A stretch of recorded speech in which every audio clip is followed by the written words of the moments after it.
This example, natapos natin ito sa klase. Now, I'll skip some more examples. If you can still remember yung per phase analysis, basically per phase analysis lang naman to. More detailed one I can upload later on. For 3-phase power, I'll skip this kasi maiksi lang to. For a more smooth transition to the next topic within this chapter, I'll go with unbalanced loads. Okay, so your unbalanced systems, you have wait lang,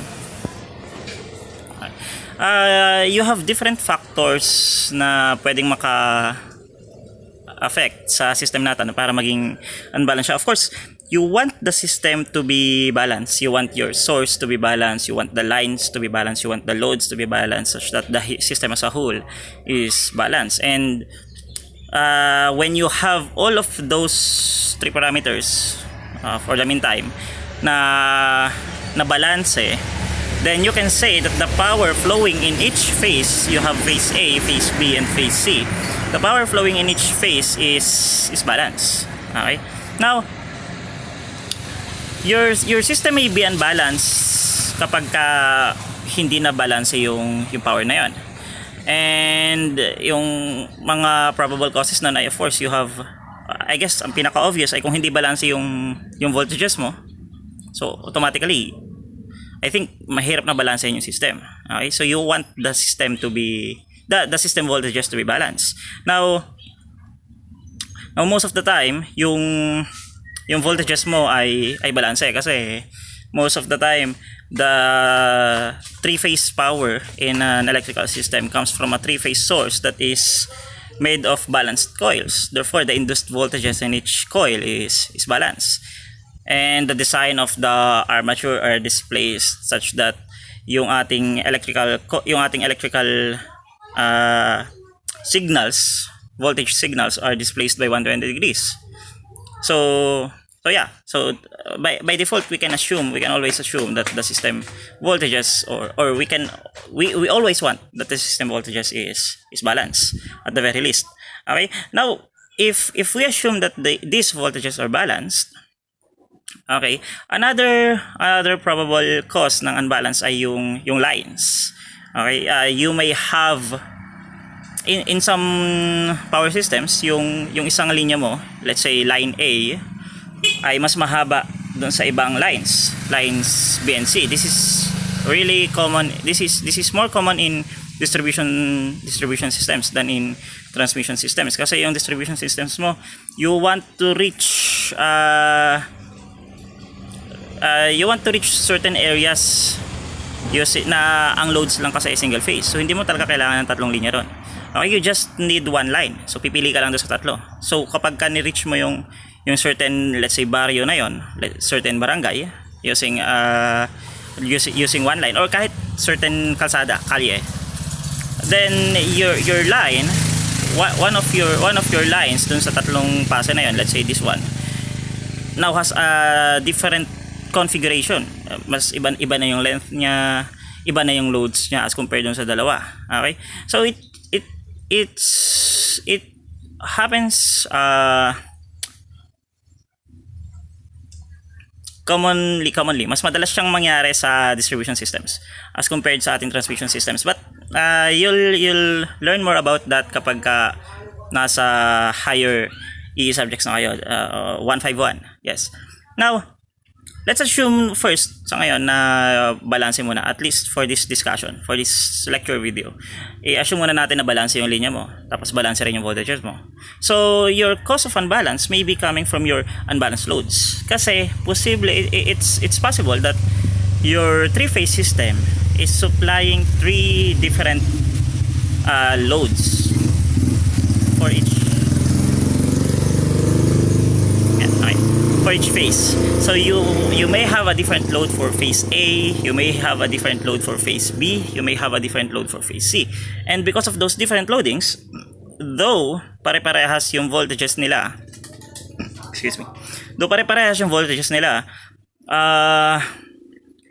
these different loadings draw different values of current.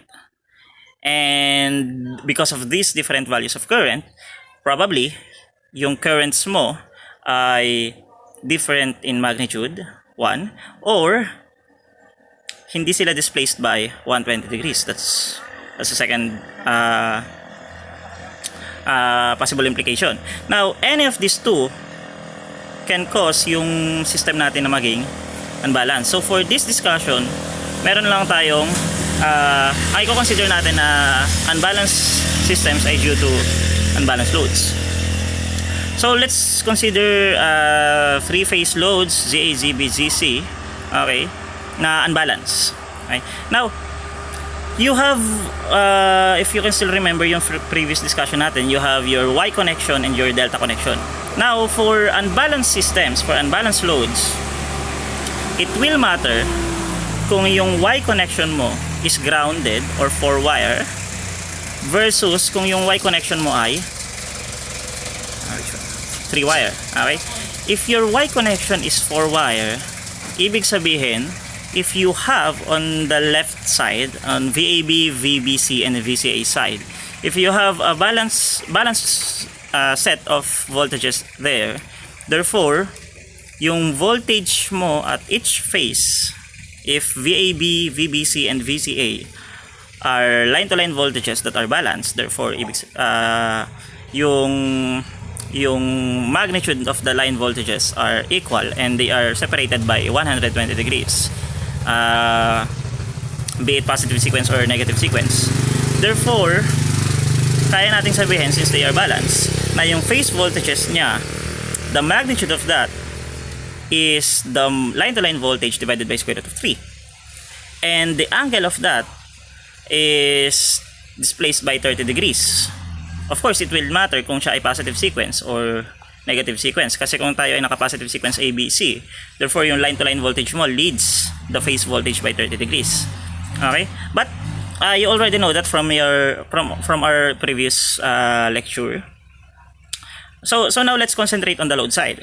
So that's the generator side na balanced yung voltages. So yung phase voltages mo, ang magnitude niya ay V line to line over square root of 3, tapos displaced by 30 degrees yung angle with respect sa ating line to line voltage. Now if you have a 4-wire connected load, ibig sabihin yung neutral connection, the neutral connection at the Y load is connected to the neutral connection, to the neutral connection of the generator. That is to the neutral connection of the generator.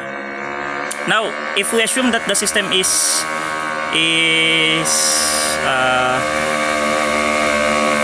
unbalanced, therefore kailangan for this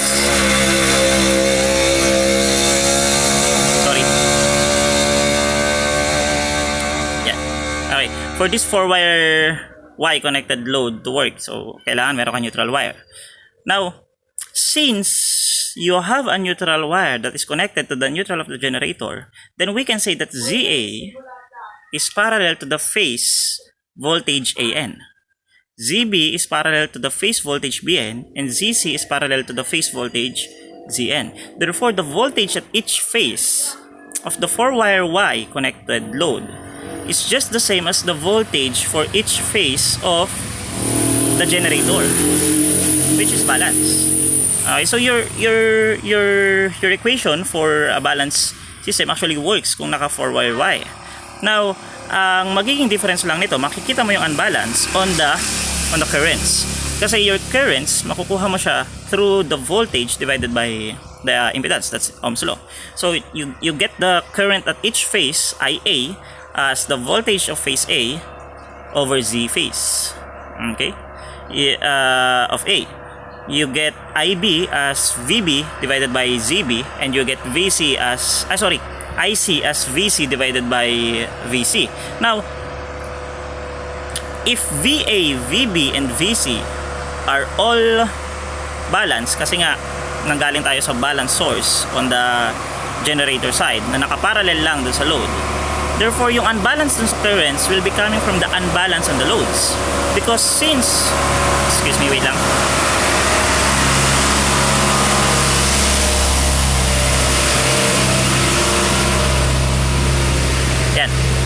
Because since your your load is unbalanced, therefore you expect a different values for ZA, ZB, and ZC. And because they have different values, therefore I phase IA, IB, and IC will also have different values, and probably hindi rin sila displaced by 120 degrees each. Okay? Now, what will happen here is if you perform KCL at the neutral node, your IA plus IB plus IC will no longer equate to 0 kasi nga unbalanced siya eh. And you will now have a neutral current flowing on your neutral line. That's going back to the generator. So that's how your 4-wire Y-connected load works. Now, the difference with 3-wire Y is that since wala kang connection on the neutral of the load and the neutral of the generator, therefore, even though the generator is balanced, VAB, VBC, and VCA is balanced, since each phase, since each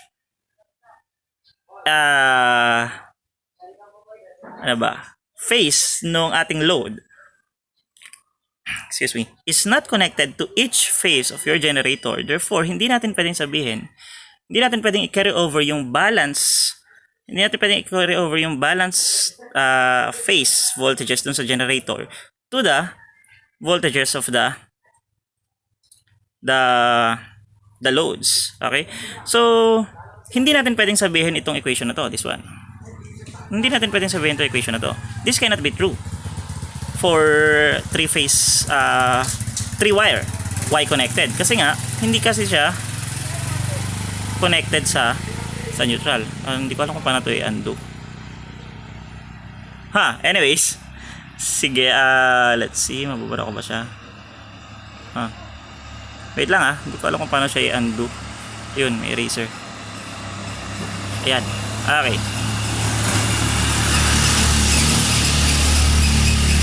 Okay, so anong gagawin natin? Madali lang. I guess, for now, actually, there are easier. No, hindi siya easier. But yeah, sige, let's use the term easier. There are easier ways kung paano siya i-solve for more complex networks, which is, again, later on yung pa matututunan. But for the meantime, na nandito tayo sa EE50, ang alam pa lang natin ngayon is that you can solve circuits using mesh analysis and nodal. So if you encounter this 3-wire Y connected load, kahit balance yung generator system, actually whether it's balanced or unbalanced, the generator system, since the system is already unbalanced, masasolve mo lang siya using KCL. Okay, so that's basically KVL. That's basically KVL from your node A to node B for this mesh. Let's call that mesh 1. So that's VAB minus your voltage VA. That's IAZA. Okay. That's plus VB kasi nandito yung positive niya sa baba. Dito yung positive niya sa baba. Plus VB, so that's IBZB. That's IB minus ICZB. Okay, and then nakabalik na ka na kay B. So that's basically your KVL for this loop. And you have another KVL for this loop, which is VBC minus, I think that's IC minus IB, yes, ZB. That's the voltage here. And then plus ICZC to get the voltage of the capacitor. Okay, and now, well, you have two equations, two unknowns, I1 and I2. So you get, by solving them, makukuha mo kung ano yung current 1 and makukuha mo yung current 2. Now once you know current 1 and current 2, we can say that your current 1 is just IA, your current 2 is the negative of IC because they are in opposite directions, and your IB is the difference of current 2 and current 1. That's basically I2 minus I1. Okay, I believe you already know kung bakit siya I2 minus I1 instead of I1 minus I2 kasi that's how you do it in your EE40 class before.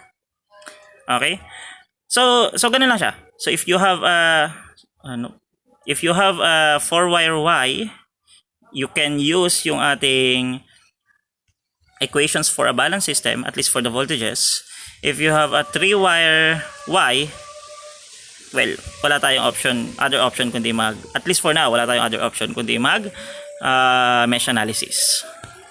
Now, you also have a delta connected load. Now, sorry, nawala yung drawing dito. Let me try na i-drawing siya. Yan. So, this is your delta connected load. So, if you have a delta connected load, since your delta loads, this one, yeah, are connected in parallel to the lines, let's call this A, let's call this B, let's call this C. Sorry, wala akong stylus. But okay, anyways, since they are connected in the lines, parallel to the lines, therefore we can say that the voltage at each phase of the load is equal to the voltage dun sa line. Therefore, this load is, ang voltage nito is VAB, this load ang voltage nito is VBC, this load ang voltage nito is VCA. Now, if you get the voltages and you have these Z phases, Z1, Z2, Z3, okay, you can get the, what do you call this? The currents. So, the current here in this load is going this way, pababa. It's because CA is mas positive kay B. The current here is going this way. It's because B is more positive than C. And the current here is going this way. Kasi C is more positive than A. Okay? So yeah, you get the phase currents. Now for the line currents, madali na lang siya. Kasi since alam mo na ngayon yung phase currents, you can perform KCL. And that is unbalanced delta load. So you have KCL line current IA dito as yung current dito minus yung current dito, or I guess yung current dito, line current dito, plus yung phase current na to is equal to this current. Sorry, hindi nyo pala nakikita yung drawing ko, wait lang. Okay, so yung line current dito is equal to this current minus this current. Yung line current ko dito by KCL is equal to this current minus this current. Yung line current ko dito by KCL is equal to this current minus this current. Sorry, medyo gulo na yung drawing ko. Wala kasi akong board as of now. So, nag-drawing lang ako sa phone ko. And wala rin akong stylus. So, yeah. But I think you get the idea. If you have any questions regarding this drawing, i-message nyo na lang siguro ako. But anyways, yeah. So, that's how you get the line currents.